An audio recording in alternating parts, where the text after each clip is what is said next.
Hello, ladies and gentlemen. Welcome in to episode 85 of the Buccateers podcast. This is our Atlanta Falcons, Tampa Bay Buccaneers preview or pregame show. It's Huncho and I here to pilot you through until the top of the hour. We got excited announcements for the pod coming up. Kind of like a season premiere Tuesday, you could say, even though it's in the middle of the season. We got an NFC South big game battle to preview. We got injury updates galore. You're tuned into the Buccateers on Bucs Life Media News and on Buccateers YouTube channel live. We'll be right back. We're going to do the intro and then bring you fellas in, Huncho and I, here till the top of the hour.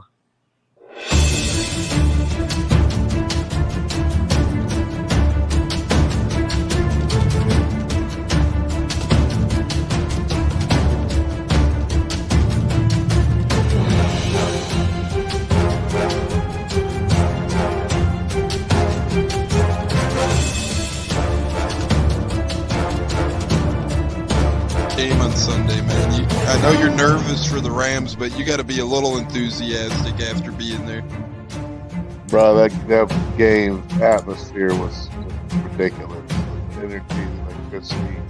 That place was rocking. Anyone was there, and a lot of the Super Buck fans were there too. The Bucs. Tampa Tones. We are joined by lead goon tonight, host of the Pat and Aaron show of WDAE, Pat Donovan. And it sounds like Stunna is bumbling a little bit. Going to put him on mute for a second until that gets a little clear. But we're joined by Pat Donovan. It looks like Stunna's hanging out with Cheech and Chong in a car with the windows up or something over there. It does look like we got a little... No, my camera's broke. You guys are tuned in to the Buccateers podcast live. Welcome in episode 85, Falcons Bucs preview. Who would have thought at this point in time this one would be for the NFC South? We thank Kevin for getting us started here in the comments today. Kevin says, go Bucs. We're obviously with you there, Kevin, and we're going to hand it over to Huncho now, bring in our great co-host here, and he's a great man who represents the Bucs well. He's often in attendance, often all over the Buccaneers. Huncho, how you doing, my friend? Thanks for joining on this Saturday. I'm good.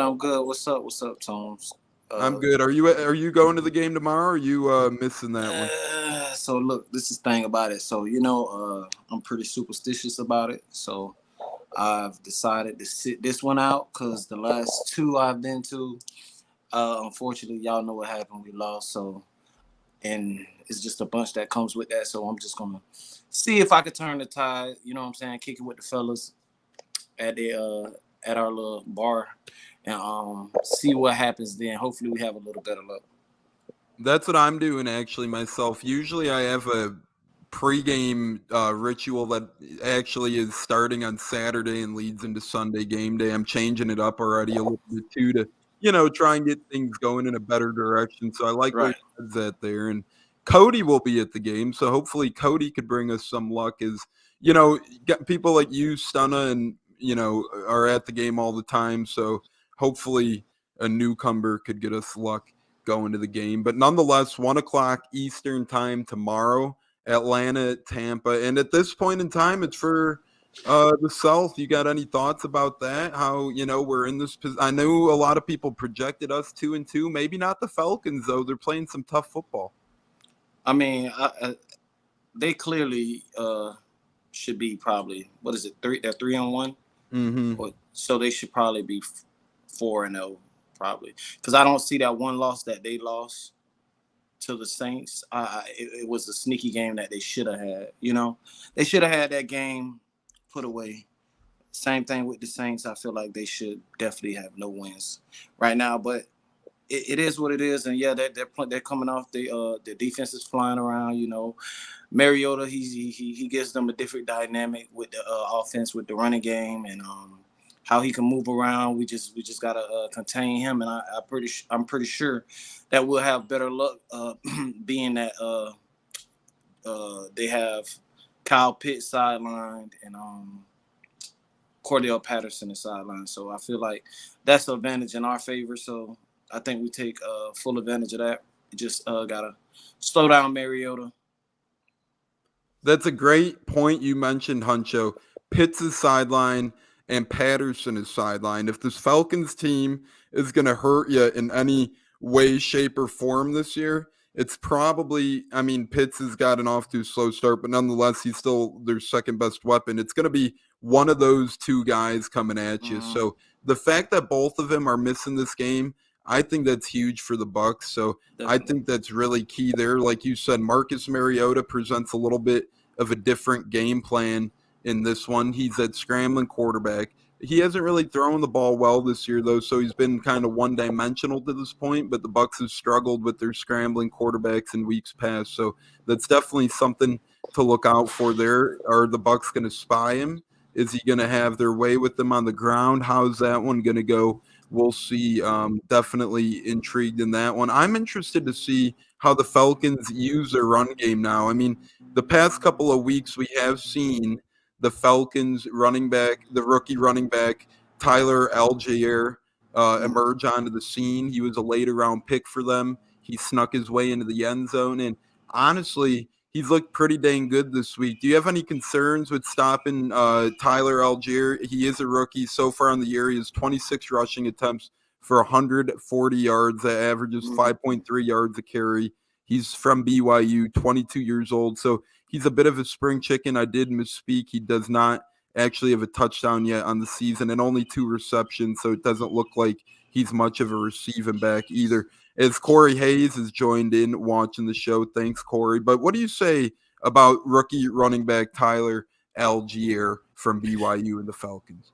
I don't even think it's just him. I just think it's any running back that's just been playing us have been just running. They've been running pretty good against us. I don't know what's happened this year. It's a lot of difference with the running game because we were number 1 in the league with stopping the run, and it's like what did the Chiefs put up 182 yards against us or something, 189 rushing yards. Mm-hmm. Whatever, and that was very uncharacteristic to that defense. That's what they pride their whole thing is stopping the run first, and then making them force the pass. But these last couple games, even Green Bay game, it's just all been the running backs been hard to kind of break down. They bring down. It's like they're always pushing forward, and they're not really catching no guys or getting no tackles for loss in the backyard. In the backfield as much as they should as previous years. And I don't know if that's due because the scheme that they run now or the personnel being that Sue's not there, JPP's not there. I don't know, but I just know for a fact that whereas this rookie if it's him or whoever they have running the ball, sharing carries with him. We have to stop the run. It has to start there. That's what we predicated our defense on last year, and we were successful with. That's what we got to continue to keep doing this year to have a successful defense. And that's when we can force them to pass. And when teams are one-dimensional, we could come up with more turnovers, and it limits their play calls. So I think us stopping that running back is very crucial and vital, and we have to show up and show that we can still stop the run. I really hope that we get, the Vita Vea from last year back tomorrow. And I really hope that JTS is able to make some strides because to me, he's got to cut it on. He's got to turn it on. The thing with JTS, he has all the intangibles. He gets to spots and he's quick, but he's losing strength battles. He's not making tackles and he's not finishing the sacks. The potential's there, but as of right now, Huncho, is it just me? Or can you remember guys like Nassib and Nelson making more plays at this point than JTS? That's a very, very good point because, we all know Nelson and his potential. Like, it's very – he always shows up when he gets his role. I don't care if nobody on the team gets a sack. He always tends to show up and show his side of, of playing. And he gets the job done. And I agree with you 100% with the Vita Vea. It's like he's not – I know he's playing more now, and they're doing the double team. They're double teaming him a lot now. So I just don't know what's going on that's different from what he usually does, but he definitely needs to step it up. And also with the defensive end, Joe Tryon. I know he came in the season with high expectations, and everybody was saying he was ready to take that next level. The players were bragging on him, and I just feel like he hasn't really haven't seen that dominant side of him. You know what I'm saying? Like where he can just take over, like you said, with the power moves. I feel like that's when he's a lot of finesse, but not strength. And you're going against tackles, and it's going to be tough to beat tackles that with just straight finesse. You got to have some type of power. But we definitely that defensive line, it has to come to play. Vita has to find some dog in him or something to do. I don't know if Todd got to scheme him and put him in different areas on that line, but he's been notably quiet than usual. You know what I'm saying? Especially in the run game. Definitely, no doubt. And do you think it has anything to do also, we haven't really mentioned him yet, but Logan Hall, what are your thoughts on him so far? We know JTS and Vita Vea could be playing better, but do you think a guy like Logan Hall is playing up to par? I think he has all the potential in the world. I think he's made some good plays so far, but there's just something going on with that front, and nothing against any of these guys because we are 2-2 to this point, and we've only really gotten battered around one game against Kansas City. But when you're seeing guys like Clyde Edwards-Helaire and Isaiah Pacheco rip off big runs against you, it gives a little reason to be concerned for these type of things. Correct. I mean, when you look at it, I mean, he did have a sack in Kansas City, and that was a crucial down. When he sacked Patrick Mahomes, I believe it was on that fourth down or whatever when we got the ball turned over. He did show up, and that was a crucial play because Kansas City was just walking up and down the field as they pleased. So he did step up, and he did have a great play there. I mean, it's more so of him being consistent. I know it's a different level of football now that you're in the NFL, and I don't know if it's more snaps that he probably will need to fit in to get more comfortable with the groove of it, you know, because he's actually starting now, and that wasn't the intended plan for him to do. But, you know, I mean, just the names. I mean, he's our first draft pick, even though it was in the second round, he was the first pick that we had. So, yes, I do expect for him to bring a lot more to the table. It's just this team in general has just been sputtering. Defense looked dominant and superior the first few weeks, and then you come out and you just all that goes out the window. So I just feel like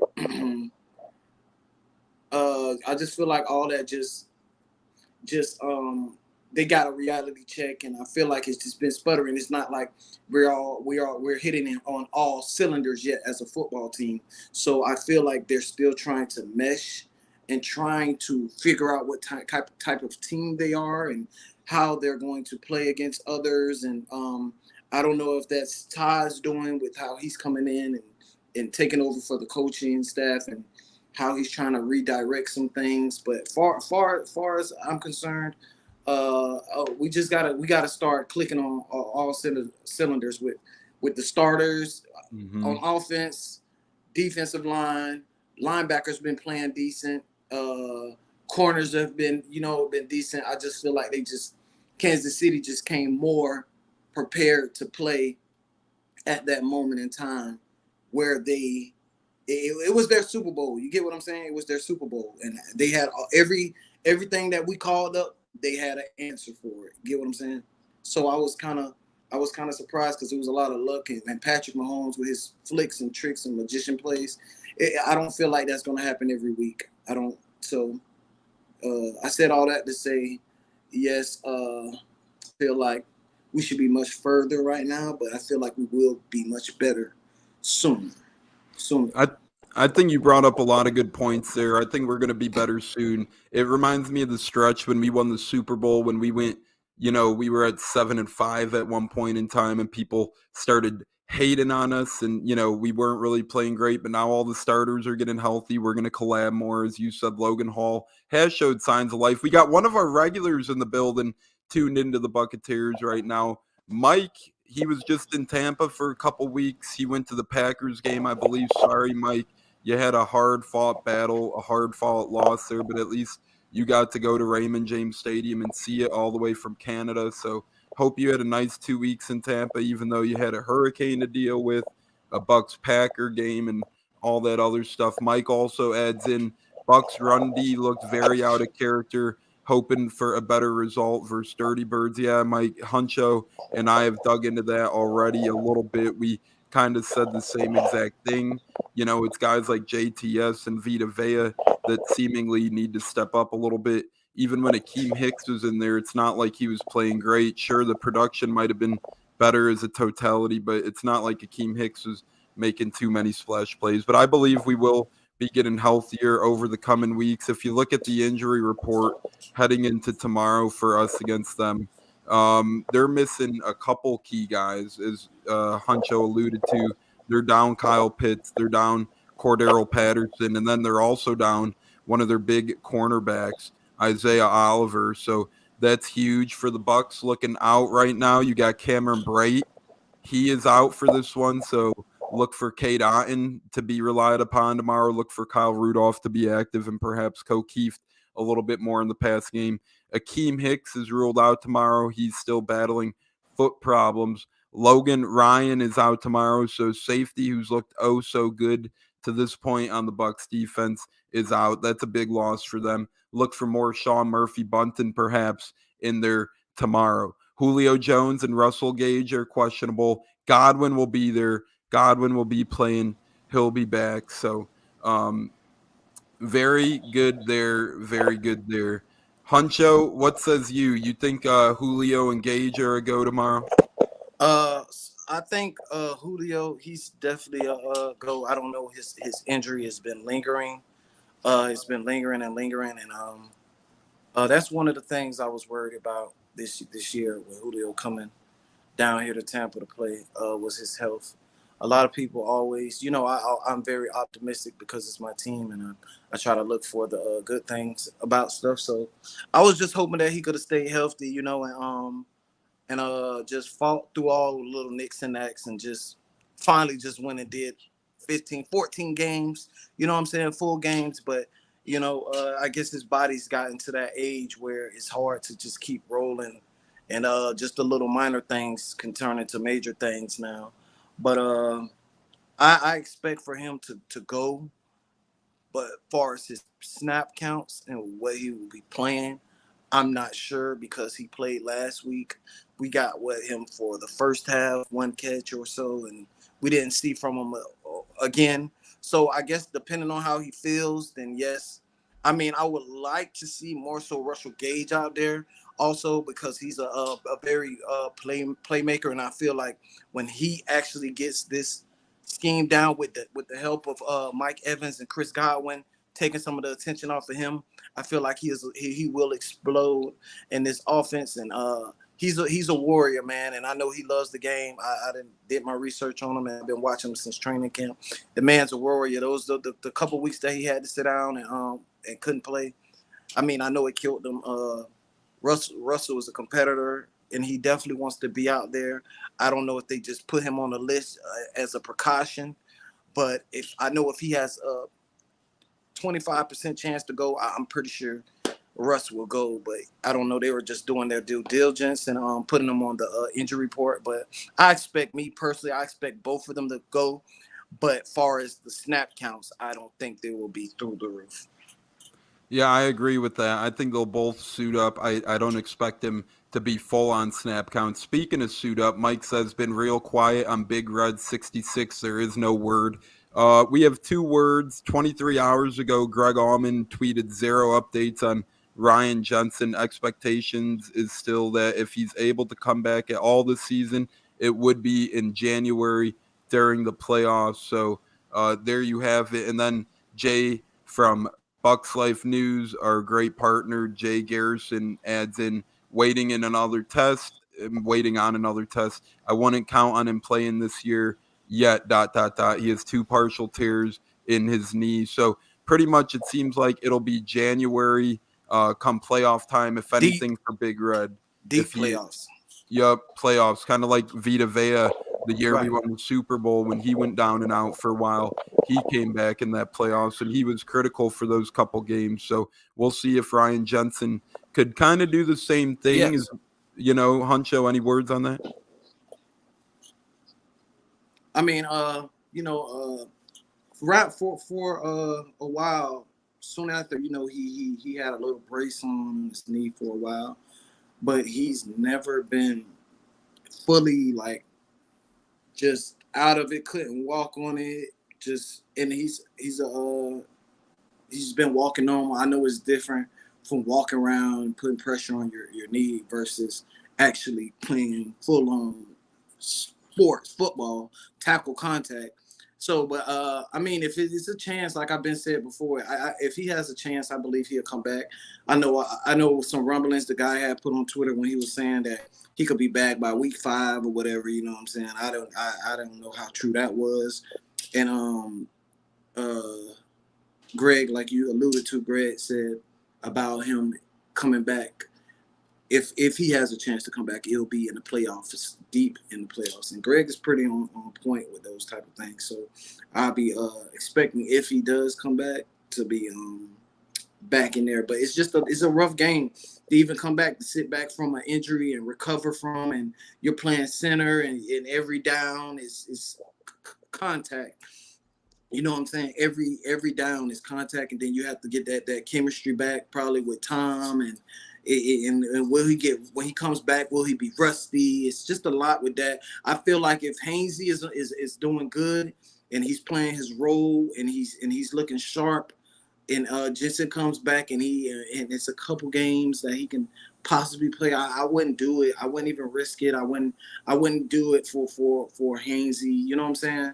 Because if he's already on point, he's getting better, he's trending. Why would you bother that consistent flow, ebb and flow to just bring Ryan in and just to say, hey, you did it. You know what I'm saying? I mean, I want the guy out there and I want him to be 100%, but I feel as if Hainsey is doing his job 110%, I wouldn't bother that.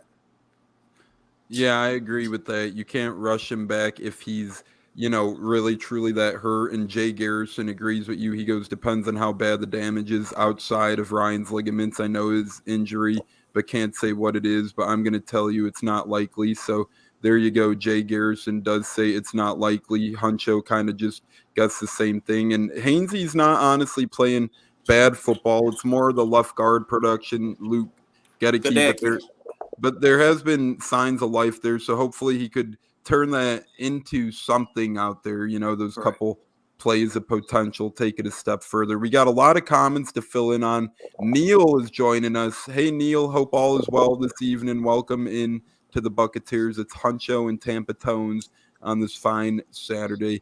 Huncho, I'll let you answer this one. You think he will? Mike says, I think Lenny will have a bounce back game. What say you on that?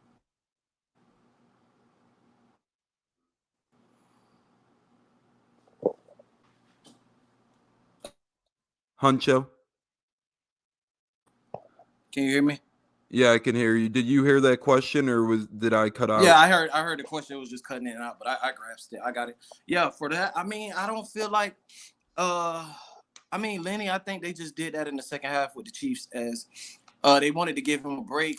Just to switch up the momentum, the tempo. Rashard is clearly, he's probably the best pass catching back they have. He's smooth with it. Far as Lenny bouncing back, I just feel like it's like going back to the offensive line. They have to create holes. They have to create just give the man something to work through. And I think that's part of the play calling also. It just goes hands in hand. But I feel like Lenny has not had too much of a bad game. I mean, he did miss what was it? A misassignment on a block. Mm-hmm. Yeah. So I mean, that's typical.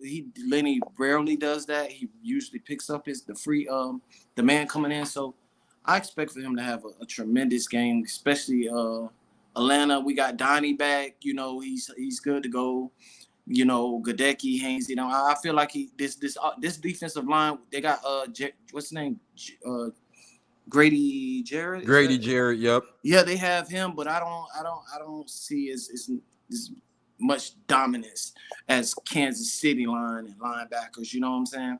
So I feel like maybe if they can get something going early and give Lenny some breathing room, and then if you can mix up Lenny and also Rashard, this is where I come back to saying that we're trying to figure out our identity on offense again.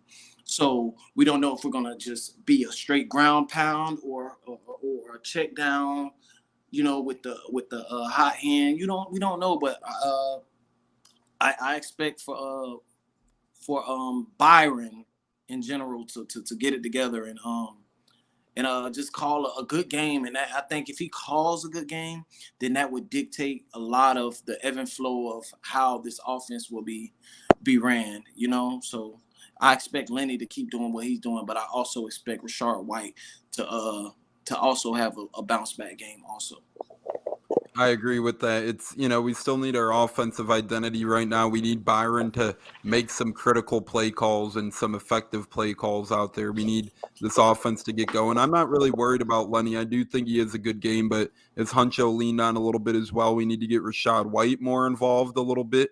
We need to get other backs involved because come week 17, come the playoffs, you don't want Lenny F tired out. You don't want him worn out. That's a focal point to the offense. So you got to, step up, and you got to have good Lenny F production come later on in the season. And one way to do that is try and get Rashad White and maybe Keyshawn Vaughn involved a little bit more, so to speak, here as well. We got way more comments coming in. Jeremy May, are the Buccateers like the Mouseketeers? No, Jeremy, actually, how we got this name, there were 3 of us to start way back in the day, July 2020. It was like the 3 Buccateers. We were actually the 3 Buccateers.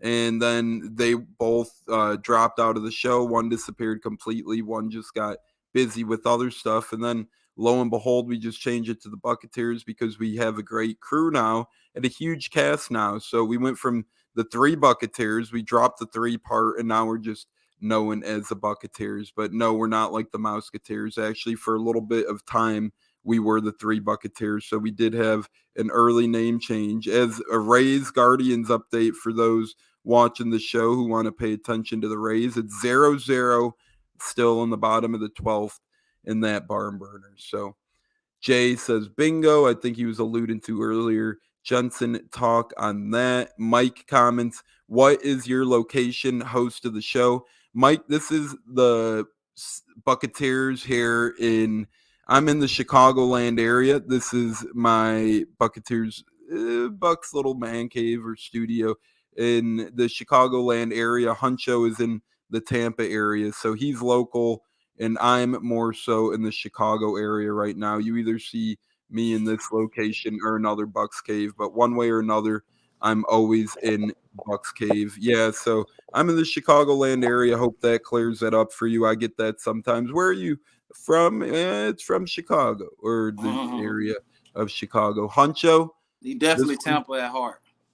Yep, Tampa at heart, baby. That's all that matters. And shout out to James Rubright, who's tuned in on Facebook. We appreciate you so greatly. Kevin has a question and a comment. We'll let Huncho break this one down. They have to protect Brady to give him time in the pocket. What say you on that, Huncho? 110%. We definitely know Brady has to be protected because, as you know, everybody knows he's not an athletic, specimen where he was gifted to run like Lamar Jackson or Patrick Mahomes or even Aaron Rodgers or none of those. So he's pretty much like kind of a statue, but he has good pocket presence. So he knows when certain things are breaking down around him, he can wiggle around and get an extra little time. But for the most part, you got to keep Brady. That's his number one game. It's not the athleticism or the extended plays that he can do. It's more so of his brain and how he picks the defense apart, and you just give him some time and he's going to shred you apart. And I agree 110%. He definitely has to be protected on every down, running plays. I mean, even on his running plays when he's actually ran out the pocket and gained yards, has always been like this year. It's been like a flag negated it. So, it always came back. But he'll get out there if he has to and make a couple yards. But you don't want to see Brady doing that too often. He also has to be protected because the injury with the shoulder, we all know that came about last week. So they definitely got to be careful with that. We don't want him to fall and injure that more and that start to linger through the season. So he definitely, this game is very important. on protecting Brady, actually. So that was very a good point. He has to be very protected this game. I agree with that. No matter how quick a guy like Brady, the best of all time, could get the ball out of his hands, if he literally has no time to get the ball out of his hands, that is not a recipe that bodes well for Brady. He has to be protected. As Huncho said, a little slower mobility in the pocket. Yeah, sure, here and there, probably once, at most twice a game, he could get you 5, maybe 10 yards on the ground. But you don't want to see that. He wears that bulky knee brace. You know, Giselle's already having a fit, throwing his marriage through the fire. You don't want the poor guy's knee getting thrown out into the woods now, too. The man has to stay healthy for the new incoming ladies out there. Hit my man Tom Brady up, slide into his DMs. But for real, you don't want him running. That's a last resort. And this Bucs offensive line has to protect him. They just have to. That's a recipe for success itself, is protecting Tom Brady. That's how it was in New England, and that's how it continues to be in Tampa at this time. Mike says, I think he has done a good, steady, not flashy so far. Robert Hainsey, speaking of, I agree. Nothing over the top crazy, as Huncho alluded to earlier, but he's been holding his own. He's been playing good football as a backup center. So pretty good stuff there from Robert Hainsey, as we have couple more comments to get to. Hunch camera in and out. Well, I think he's on his phone, so he's a busy guy. My man's got people to answer to. My man's got plans. It's the service. The service. I don't know what's going on. And you keep like cutting out right now, so it's just everything is good. But then I think the Wi-Fi from where I'm sitting is kind of like sketchy. So you never know if it's on my end. It could be too. So our apologies if it's been a little blotchy. Both of us have had a little bit of technical difficulties, but we appreciate you guys sticking along with the ride here for the Buccateers, as we have about 10 or 15 minutes left in this show. It's been a really fun preview show to this point. It's flowing by. We've already been with you guys for a solid 35 minutes here in counting. Go Blackhawks, Mike says. I'm actually a Lightning guy, Mike. That's, my Tampa. I'm a mix. I'm a hybrid. I don't mind the Blackhawks, but I'm not huge on them personally. But I am a Lightning and Bucs guy. I'm a Cubs and Bulls guy, actually. So that fits well for your comment. I saw the W in the back, Cubbies. Yes, sir. I am a Cubs guy. So there you go. If you like Chicago, I'm Bulls and Cubs. But I am Lightning and Buccaneers. But I do have a soft spot for the Rays as well. I love me some Rays. So I'll always support them as my second team.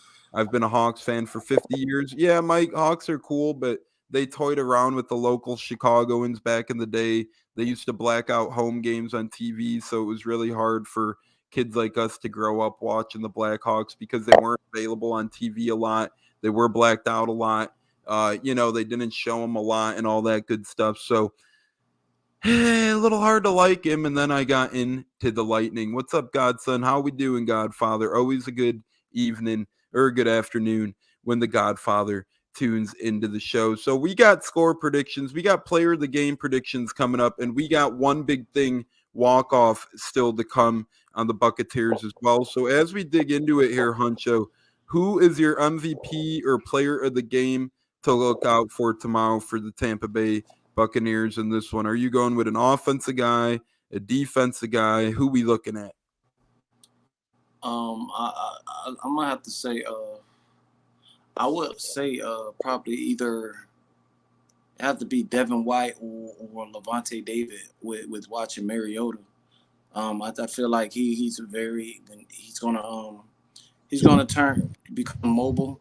He's gonna try to run. So that's what we gotta be. Who that? I think that's Stunna trying to tune in. We'll see if we can get in. What up, Stunna? How we doing? What up? What's up? We're doing player of the game. What up, gentlemen? How we doing? Good. We're doing player of the game predictions right now. Game predictions. I like the Bucs by 14. Bucs by 14. You say, who's your player to look out for, Stunna? We might have lost him. Huncho, but who was your player of the game again so I could write it down? I'm sorry. I had to try and get that. I was torn in between Devin White and Levante David for the simple fact Marcus Mariota and his mobility has to be limited far as him throwing the ball, I'm not too worried about that.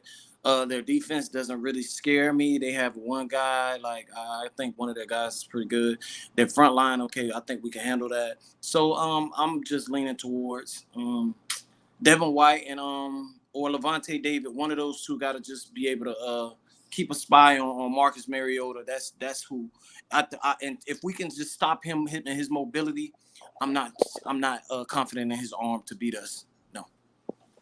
I agree with that. I like the picks a lot. If Devin White and Levante David have good games, I find it very hard for the Falcons to win this game. Marcus Mariota can't throw that great. The stats back it up this year. He's been a running cat, and that's pretty much that. So if you got Devin White getting after it with his pressure like we know he can, that's recipe for success. And if you have Levante David play like classic Levante David, I really find it hard. Like Stunna said, Buccaneers by 14. I find it hard that, the Bucs end up losing this one, as Yes. Huncho alluded to with his players of the game. Go ahead, What up, Hunch? No, I was just gonna add on and piggyback off of that with the Atlanta thing, because the simple fact, Atlanta, as you know, the last few times that we played Atlanta, they came out the gate and we had to fight back to we beat them, but they came out the gate looking, and they gave us a little something to fight for first before we just came and won the game. They were, and that was with my Matty Ice, and so I mean Atlanta, they typically play us pretty good. We always come out victorious majority of the time, but they kind of typically come out early in the first half and give us a little squabble for our money, and but then second half, of course, we just catch on and on. So I don't underestimate them. I just feel like right now where we're at, we are the better team. Clearly on paper, we just gotta sit there and produce on the field, man, and get shit going. You know what I'm saying? Mm-hmm. And I agree with you. We lost Stunna. It looks like at least Stunna was able. Oh, it looks like he might be back. So, but I agree with you. We're one of those teams where we start off a little slow against Atlanta typically, and then we end up finally coming around in the second half. We are the better team right now, though, both talent wise and to me just overall wise, coaching, etc. All gotta that win. good stuff. It's a must-win. Must win, and it's a must look good in this win. Mike says 28-17 Buccaneers player of the game, Mike Evans. He's going to ball out Sunday. I'm going with Tom Brady as player of the game Sunday. Look, this divorce bowl crap, all the hardships he's gone through this year, he took it up a notch against the Chiefs. I literally think he obliterates them all on Sunday. Tomorrow at 1 p.m. Eastern. I think he goes crazy. Before we get Stunna's prediction for player of the game, shout out to Tyler Sharp for joining us on Facebook Live. Thanks, Tyler, as we're doing score predictions, player of the game predictions, and then our one big thing in walk-offs as we let everyone enjoy their Saturdays. Another question from Mike Quick. Mike says, what is your stream days and time? Mike, we kind of bounce around right now. We're with you at least one time a week, if not two sometimes. But the next time we will be live, we already know that, Tuesday night, 8:15 Eastern time. We will be with JC Allen from Pewter Report. That'll be a lot of fun, breaking down the Atlanta Falcons Bucs game and previewing the look ahead to the week after. So we do know our next stream date and time already. It'll be Tuesday night, with JC Allen of Pewter Report, good friend of the show's. He's been on for a long time now. We're looking very much forth to having him on. He's been incredible in covering the Bucs this year. He goes on WDAE all the time. He does a great job with Pewter Report and whatnot. So yeah, that's that. And it looks like Stunna faded out again, but what can you do? It'll be fun with JC Allen on Tuesday night. And that answers that. We got another comment from Kevin. Barrett and White on defense, so he's in agreement with Huncho on the White part. Barrett's never a bad guess. And then Evans and Godwin and Rudolph on offense. Wow. Huncho, you think Rudolph makes any impact tomorrow on this game? I mean, I guess he will be activated being that Brady's out with the concussion. But I mean, I haven't seen anything to even speak on with Rudolph. From what I've seen against Green Bay, he had one catch, it was a nice little game, first down, and we didn't see nothing else from him. So I don't know what's quite going on with that. I don't know. There's no injury. I don't know if they're saving him or is he's more of a. I also heard he's more of a he's an offensive player. He doesn't play special teams, so they keep him inactive because the other tight ends can do more. With you got number 88 and Keith. Otten and Keith. I'm sorry about that. Yeah, Otten and Keith. So they give you more, I guess, dynamic. They give you more options or a better route tree. But I mean, if he has anything in the tank, I mean, it's about time we show him, get him started, because I want to see what he can do. Yeah, I mean, I don't know if he's a great blocker, so I can't give you an answer with Rudolph personally. I don't know what he's going to do, but Godwin, I'm 100% agreeance with. You know what I'm saying? Godwin, I believe he will have a strong game. He does typically have a strong game against the Falcons, and he's been rusty. I feel like last week it was a lot of rust that he had to shake off, and he got to get back to his normal groove. And I think this is the game where he takes a step forward to head in that direction. Yeah, and we got more score predictions coming in. Cleve and me joins the show. Thank you, Joe, for joining in. 31-17 Joe. Huncho gives you a shout out there. 31-17 Bucs, Joe says. So really looking forward to that. He's got another comment we'll get to in a minute. Kevin makes a score prediction 27-13 Bucs. So we got some double-digit Bucs victories. That's what Huncho, I, and Stunna are alluding to as well. I'll make mine pick and give my Rudolph thoughts, and we'll get to our last two comments, and then any more comments and bounce out. So Rudolph thoughts, I agree exactly with Huncho. I think that it's hard to tell what you're going to get from Kyle Rudolph yet. I think they brought him in as a veteran who knows how to block, and he's good insurance depth in this situation. It Cam Brate's out, so he's nice to step in. I think his better days are obviously behind him. I think if he's going to be effective at all tomorrow, it will be either on third and shorts or in the red zone, in the, where you need a target. You could target Rudolph. Brady's kind of been looking for red zone targets this year. I think Rudolph could emerge as one of those tomorrow. He is a bigger dude. Or if you need a couple of yards, I think that Rudolph could be that kind of security valve blanket as well. My score prediction, since Cleve and Kevin gave theirs, I'm going with Buccaneers. I think we blow the doors off them tomorrow, not to sound cocky. I do think they keep it close at first. But I'm going 38-21 Buccaneers tomorrow. I think our offense explodes. I think Atlanta, I think it's around a 14-10 type game for the Bucs. I can believe that.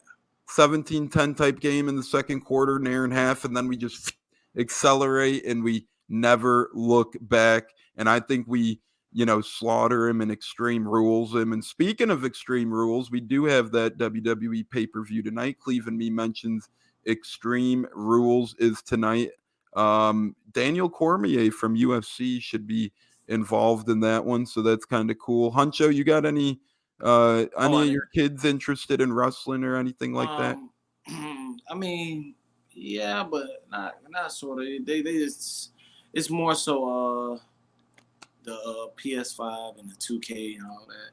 All that, the video games and stuff. Yeah, so I was a big wrestling fan when I was growing up as a kid. I loved some Stone Cold and The Rock Johnson, Undertaker and all that. I kind of don't have time now, but I still a peek in, and try to. It's just a different ball game. Back then, it was just, I feel like back then it was more like rugged. It was just more.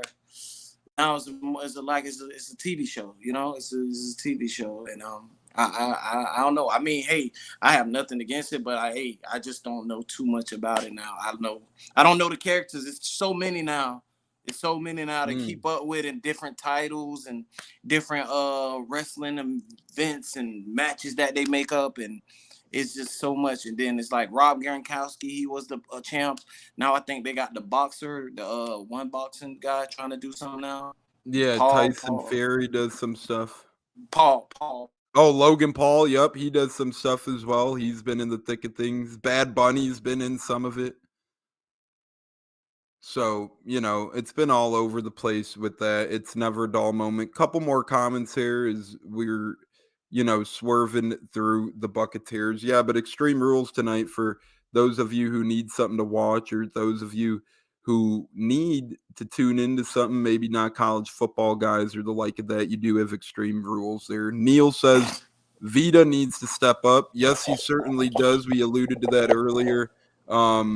We don't know if it's, they're double teaming him, that's for sure. But then you got a guy like JTS who's been on the edge, who hasn't really provided much help as well to shore any of those double teams or pressure off of a guy like Vita Vea. So he does need to step up, but at the same time, a couple of the guys around Vita Vea need to step up and help. If you could block those guys one-on-one, there's sometimes no need to double Vita Vea, but Vita Vea does have to play better. He's got to get that first step better. Huncho, do you agree with this comment before we get to our one big thing, walk-offs, and head out of here? Mike says there must have been 20,000 Packer fans at Ray J for the game a couple weeks back. Was that true? Does that sound right? Honestly, from what I remember, no, definitely. It wasn't that many that overpowered the Bucs. No, it was just that we were getting our ass kicked. We were down so long, so their fans were cheering and ours weren't. So you probably heard majority of their fans cheering than us, because we were quiet majority of the game because we really couldn't get anything going. Same thing with Kansas City game. It wasn't so much. I've been there and I've seen when the fans travel pretty good, and the Bucs fans nowadays, we show up pretty good. I mean, I definitely don't think it was 20,000 Green Bay fans. Definitely zero chance of that. And we rolled pretty deep. The Bucs are pretty deep there. Even with the Chiefs fans, we had a couple when they were doing and moving the ball and doing what it was, But it's nothing to cheer for, so it's pretty quiet through the stadium, and you hear their fans cheering when they making all the plays. But yeah, we roll pretty deep. Tampa is pretty deep at the games. Yeah, that is always a good thing. It seems like Tampa's home crowd has grown over the past couple of years. And even before that, you have your diehards making noise in the stands, going crazy and supporting your Buccaneers. So always a good thing there, always strong when you got the home fans there. Real quick, a look around the NFC South before we get to our one big things and walk-offs. You got the Buccaneers and Falcons tied atop of the division, 2-2 apiece. The Bucs have let up 82 points.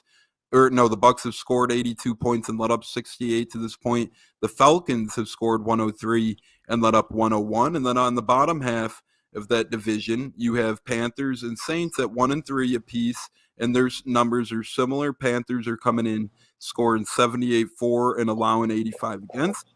And the Saints are coming in scoring 76 for and 96 against. Huncho, before we give our one big thing and walk-offs and head out of here, any things stick out at you around the NFC South? I definitely believe the Saints should be 0-4 right now. Correct. Definitely, they escaped that, but they're not looking as dynamic as they were with Drew Brees before, whatever, and also Sean Payton. I feel like he has a lot to do with that. And I'm gonna keep it real.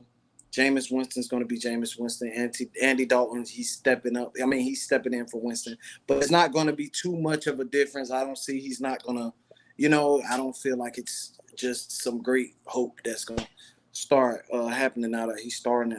I feel like their offense, Kamara was hurt, so I don't know if that was part of it. Taysom Hill, we haven't really seen him. So I don't know. I mean, for far as the Saints, it's just, that was the other team I was worried about in the division that we were going to have to compete with, that probably could have gave us a run for the money for the division. But, as you see, they're at the bottom. So it's more so the Falcons, and they're not a threat to me. And Carolina, when you got Baker Mayfield and their coach throwing all the players under the bus, saying that they can't get open, it's just everything is just it's just a train wreck over there in Carolina, and they're up.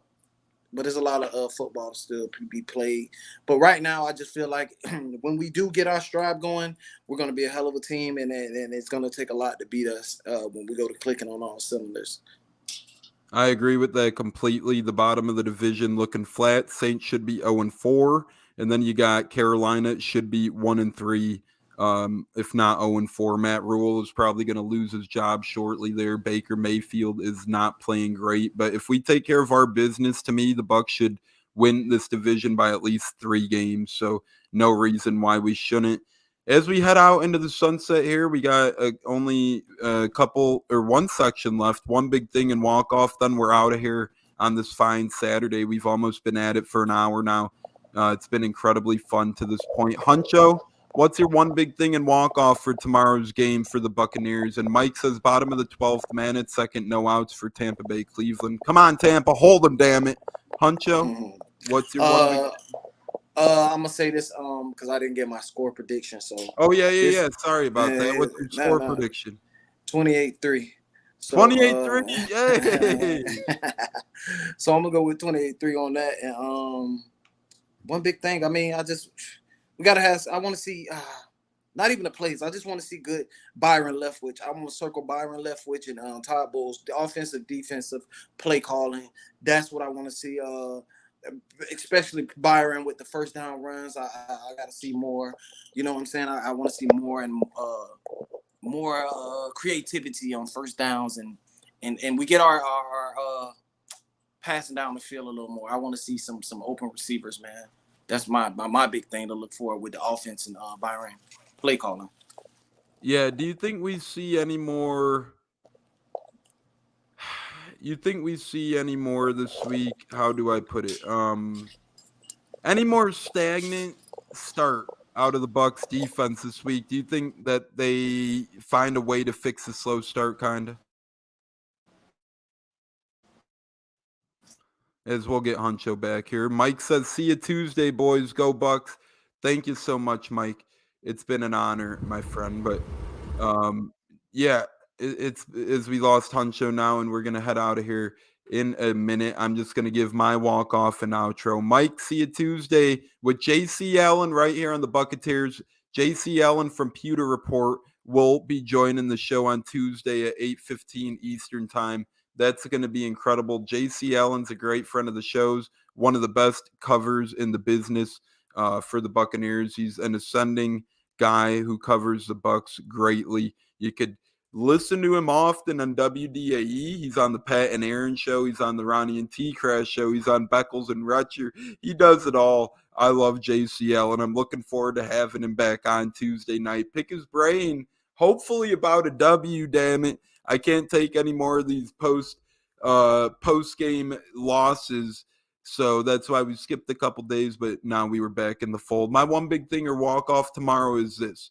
We're going to have to attack the trenches. We're going to have to win the battle of the trenches. We're going to have to do a good job at getting out ahead, and we're going to have to never look back. I know that we've said the Bucs could start slow in years past against Atlanta like we have, but it's really hard to bounce back when you start slow. So you got to get off to a good start. You got to get the lead. You got to keep patting the lead on a little bit, and you can't look back against some dirty birds or else they could put up a tough fight. We've seen it against the Saints. They had their hands full. The Rams, they had their hands full, and those were their 2 losses. So, oh, yeah, by the way, Cole Beasley retired. Hey, I thought I had to mention that on the show, so there you damn go. Cole Beasley, he's no longer a Buck, as Bruce Arians would say. And speaking of that, Antonio Brown, clown show over there as well. It's been a crazy week of drama and news for the Bucs receivers and former receivers, I guess you could say, and Antonio Brown and Cole Beasley. Good luck to the Rays.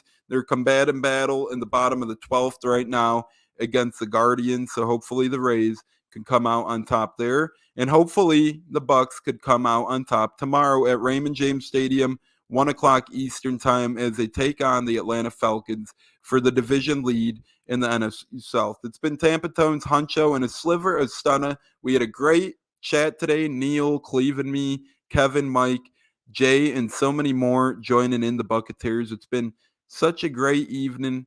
It's been such a great episode 85 of the Buccateers. Once again, catch us live Tuesday night, same place, different time, 8:15 Eastern, with the one and only J.C. Allen from Pewter Report. Guys, thank you for joining us this Saturday. Be blessed. Stay safe. We love each and every single one of you for joining the program.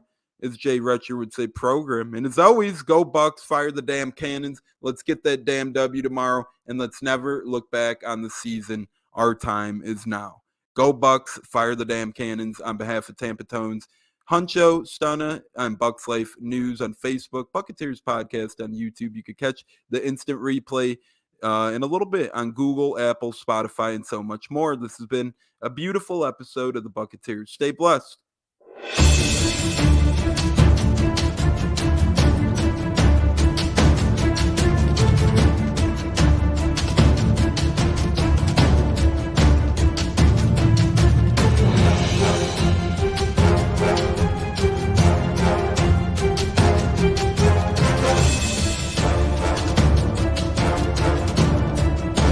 Game on Sunday, man. I know you're nervous for the Rams, but you got to be a little enthusiastic after being there.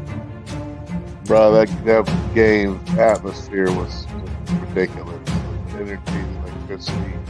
That place was rocking. Anyone was there, and a lot of the Super Buck fans were there too. The Bucs.